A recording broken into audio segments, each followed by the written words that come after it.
2023년 8월 15일 화요일입니다. 오늘 우리에게 주시는 하나님의 말씀은 이사야 7장 1절부터 9절 말씀입니다. 우시야의 손자요 요담의 아들인 유다의 아하스 왕 때에 아람의 느신 왕과 르말리아의 아들 이스라엘의 베가 왕이 올라와서 예루살렘을 쳤으나 능히 이기지 못하니라. 어떤 사람이 다윗의 집에 알려 이르되 아람이 에브라임과 동맹하였다 하였으므로 왕의 마음과 그의 백성의 마음이 숲이 바람에 흔들림 같이 흔들렸더라. 그때 여호와께서 이사야에게 이르시되 너와 내 아들 스알 야숲은 윗못 수도 끝 세탁자의 밭 큰 길에 나가서 아하스를 만나 그에게 이르기를 너는 삼가며 조용하라. 르신과 아람과 르말리아의 아들이 심히 노할지라도 이들은 연기나는 두 부지깽이 그루터기에 불과하니 두려워하지 말며 낙심하지 말라. 아람과 에브라임과 르말리아의 아들이 악한 꾀로 너를 대적하여 이르기를 우리가 올라가 유다를 쳐서 그것을 쓰러뜨리고 우리를 위하여 그것을 무너뜨리고 다브엘의 아들을 그 중에 세워 왕으로 삼자 하였으나 주 여호와의 말씀이 그 일은 서지 못하며 이루어지지 못하리라. 대저 아람의 머리는 다메섹이요 다메섹의 머리는 르신이며 65년 내에 에브라임이 패망하여 다시는 나라를 이루지 못할 것이며 에브라임의 머리는 사마리아요 사마리아의 머리는 르말리아의 아들이니라. 만일 너희가 굳게 믿지 아니하면 너희는 굳게 서지 못하리라 하시니라. 오늘 본문 1절에서는 7장의 배경에 대해서 말해주고 있습니다. 7장의 본문은 유다의 왕 아하스가 통치하던 시대임을 말해주고 있습니다. 이 시대는 아하스에게도 유대인에게도 결코 좋은 시절이 아니었습니다. 왜냐하면 이 시대는 나라의 존속이 아주 위태로웠던 시대이기 때문입니다. 2절 말씀에 보니 아람이 에브라임과 동맹하였다고 말씀하고 있습니다. 그리고 그들이 동맹하자 아하스 왕의 마음과 유다 백성들의 마음이 흔들렸다고 성경은 기록하고 있습니다. 이들의 동맹이 유다에게 부정적인 영향을 끼쳤던 이유는 동맹을 맺은 이 두 나라가 유다에게 적대적이었기 때문입니다. 즉 이 두 나라의 연합으로 인해 유다는 풍전등화와 같은 상황에 직면해 있습니다. 저번 주에 큰 태풍이 우리나라에 상륙하였습니다. 일본 쪽으로 갈 거라 예상했던 이번 태풍은 경로를 바꾸어 우리나라를 관통할 예정이었고 특히 부산이 태풍의 영향권 아래에 있어서 그 피해가 우려되었습니다. 지금 사람의 기술력이 옛날에 비해 몹시 뛰어나지만 다가오는 태풍 앞에서는 여전히 무력합니다. 그저 이 태풍이 무사히 잘 지나가길 희망하는 수밖에 없습니다.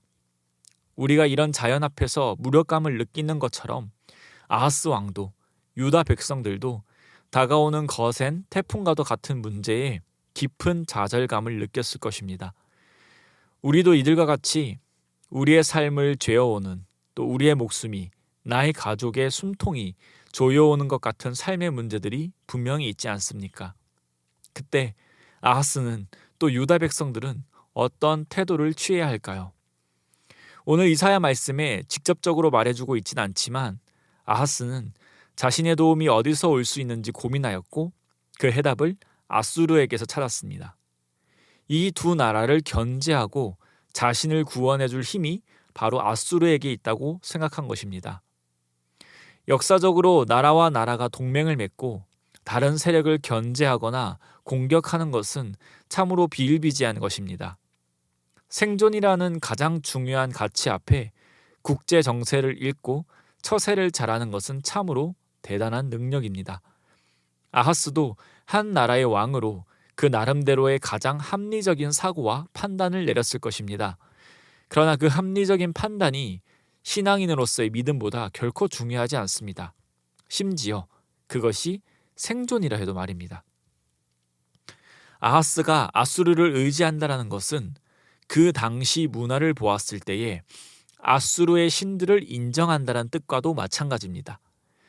그리고 아수르의 신들의 존재에 대한 인정뿐 아니라 그 신들에 대한 주권도 인정한다는 것을 의미합니다. 아하스가 아수르의 군사적인 도움만 요청하고 그 나라의 신들을 인정하지 않는다 하여도 아수르는 분명 공개적으로 자신의 신들을 인정하기를 요구하였습니다. 그렇기에 아하스 왕 앞에 아람, 북이스라엘 연합의 공격과 그 공격에 대응하여 아수르에게 도움을 구하는 것은 단순히 생존의 문제를 넘어 하나님에 대한 믿음의 문제로까지 연결되는 것입니다. 아하스는 눈앞에 닥친 너무나도 크고 두려운 문제 앞에 하나님에 대한 믿음보다 다른 것에 우선순위를 두고 있습니다.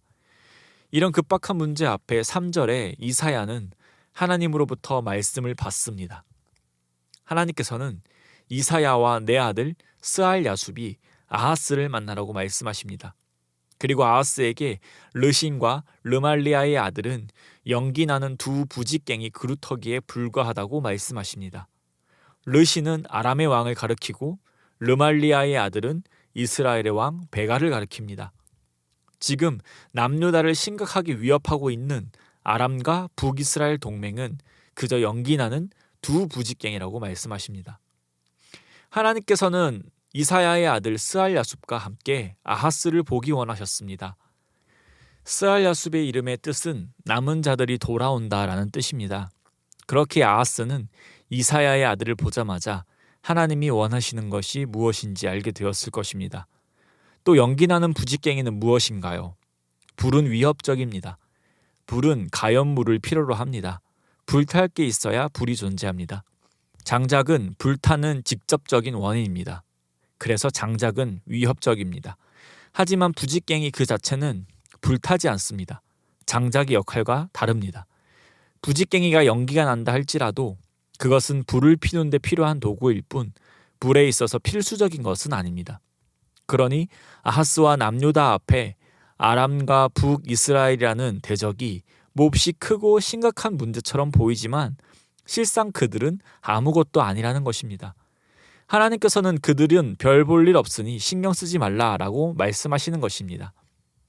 아람과 북이스라엘은 작당하여 하나님이 세우신 다윗의 왕조 아하스를 몰아내고 그들의 꼭두각시인 다브엘의 아들을 세우려 하였지만 7절 하나님의 말씀처럼 그 일은 서지 못하며 이루어지지 못할 것입니다.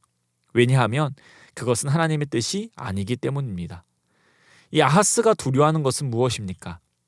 아람과 북이스라엘입니다. 아람은 무엇인가요? 말씀에서와 같이 아람의 머리는 다메섹이고 다메섹의 머리는 르신입니다. 르신 왕이 아무리 두렵고 그 위세가 대단하다 할지라도 결국 사람일 뿐입니다. 그러니 죽어 없어질 사람이라는 것이죠. 이와 마찬가지로 북이스라엘의 머리는 사마리아이고 사마리아의 머리는 르말리아의 아들 베가일 뿐입니다. 그 또한 연약하고 한계가 분명한 사람일 뿐입니다.